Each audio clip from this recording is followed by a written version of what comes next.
Thank you for giving me this opportunity. The COVID-19 pandemic has brought the entire world in such a state of frenzy, anxiety, fear, scare, apprehension.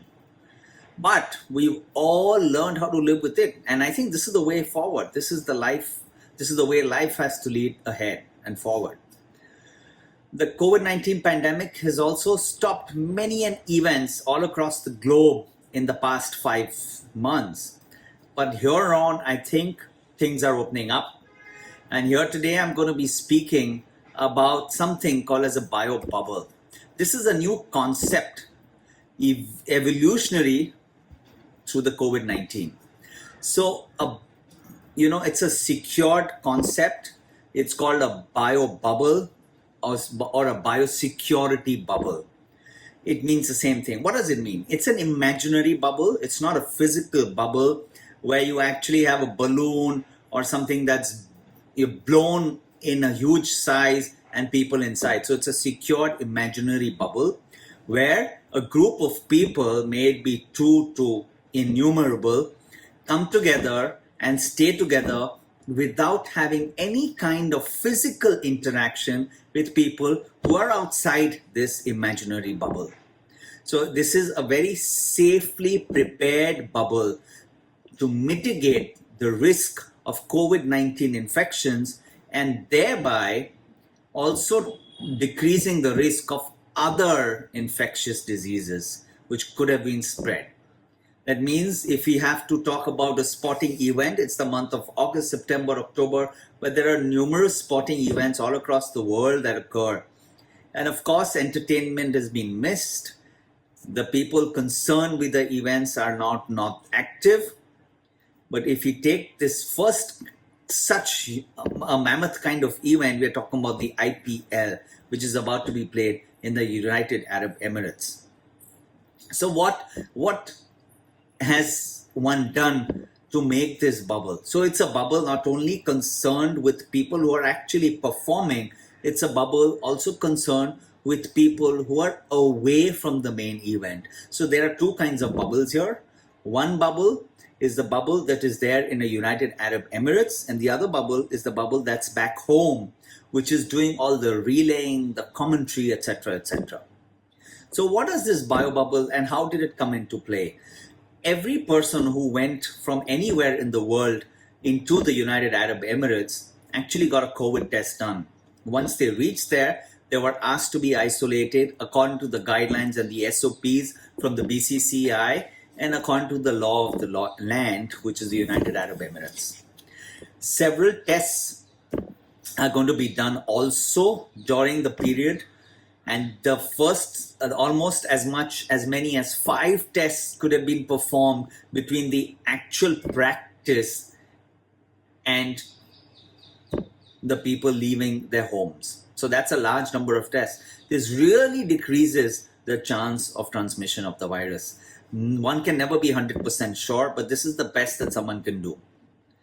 So what happens back home? A similar kind of bubble is being formed for all the ancillary people. This includes the technical people, the broadcasting people, the content people. Every single person involved in this sport has also been put up aside in a secured environment. In both places, transportation, food, movement has been restricted and only done from A to B. Once the COVID tests come negative back in the United Arab Emirates, practice sessions will start and there onwards the games will continue as per their protocol. Back home, once they've got a zero COVID test, subsequent several tests will be done again to decrease their chance of infection and transmitting the infection, and they will be placed in an environment which is a quarantine facility, technically a quarantine facility, and then they will be brought to the place of action and then taken back. And this is their home for the next how many ever months that this goes on. This is the whole concept of a bio bubble. Getting this bio bubble into act has been a Herculean task for the people who are doing it. It's as tough as building the Colosseum, for example.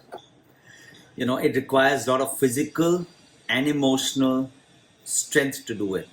It's important, and thus training has been given to everyone involved in the bubble. They are going to be away from home for the next how many ever days, whether it's 60 or 73 or 75 days. It involves telling them you will be isolation before you get into the act. It involves telling them that you will be allowed to eat food only that's prepared in the restaurant. You will not be able to get food from outside. It also tells them if you have a folk or a relative who's staying at the place where you're working, you're not allowed to meet them. Everything needs to be done in that secure environment. So that's a little stress that people involved in this can go through. But I'm sure they're more than happy and have a full strength in their minds to go ahead and do it. We healthcare workers have been doing it since the last 5.5 months, many of us. So it's not undoable. Also, the problem is a technical problem that if one person gets an infection, it can technically spread to people who are very closely involved in the bubble. That's why so many tests have been done, so much precaution has been done. Let me tell you, there's also going to be oxygenation tests everywhere. There's going to be a temperature record daily. There's going to be absolute hygiene, wearing of masks, telling them to clean their hands as frequently as possible, avoid touching your face, because these things can increase the risk. We don't only want to decrease or stop the risk inside the bubble, but prevent an infection from outside inside the bubble, and that's why the bubble is formed. So care has also been taken that people who are outside have absolutely no contact inside. As far as another stretch of concern, which is not directly related to the people who are making the bubble, is the cost. Of course, it has enhanced the cost because you've got isolation facilities for them. You're doing multiple tests, which also costs. And you've got separate sanitation, large areas required for fewer number of people, probably meaning to rent out or hire the entire hotels for a long period of time. So it comes with its cost. And I think as long as you have enough security, enough safety, there's nothing that can cost more than that. So at the same time, I would say it's a great idea to have this bubble, and I hope this bubble will be a success in the future coming years. I hope it doesn't last for years, but at least in the future coming events. Getting this whole bubble together has involved a huge number of people to come together, thousands of them. The governments have played a pivotal role. We're thankful to them, the government of UAE, for giving so much support for this event to happen. The people back home for making this possible. It's been taken a lot of work from the broadcasters and producers of this event to put everything in place to minimize or make the risk negligible as far as possible in terms of the actual bubble. This also comes on the people who are part of the bubble to keep themselves secured and safe and not to break the bubble under any circumstance. Because if one does that, not only do you get yourself at risk of getting an infection, but you also put others at risk who are part of the bubble of getting this infection. I know it's a long period, but it's not so long. Life is even longer. So it's worth being safe than to be sorry.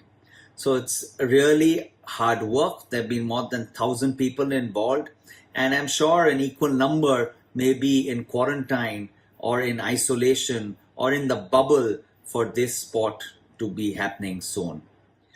So this is the whole concept of biobubble. It involves physical training, mental training, again reiterating to them what should be done, what should not be done, and it's a whole entire teamwork. And let's see how this pans out in future. This biobubble requires a lot of mental strength, not only from the participant, but also from the families of the participants. And we've got immense support from all the family members. We've spoken to so many family members of several participants, and they're all happy to let the family member go ahead and participate for this to happen. It's such a great feeling, and it gives an emotional boost to the participant that yes, my family is there behind me to support me in this endeavor. They are also aware that the participant is going to be away from them. The participant is aware that he or she is going to be away from the family member. the kids, the mother, the father, the spouse, the grandparents, his friends, but they're all fine. They're mentally so strong that they want this to happen, and it's for a great, real cause. We are happy that we are getting such support from every family member who's participating inside the bubble. And only because of this, they will be able to realize that this will be going on safely.